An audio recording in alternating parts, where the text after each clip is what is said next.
Hi guys, welcome to Hope This Works. I'm Kevin, and I'm not a plumber, but if I was, I would own a Pro Press tool.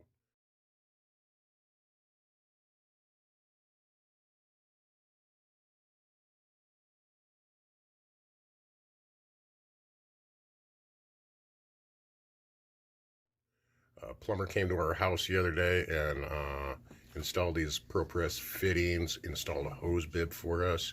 If I was in the trade, I would certainly buy that tool. Stick around, you can see this in action. They are relatively expensive for a DIY guy, but the safety, not using propane or not using gas, and soldering your fittings, and they are fail safe. There's multiple different kinds for use for gas fittings, copper fittings, water lines, all kinds of stuff like this, so stick around.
It is the neatest thing I've seen in a long time.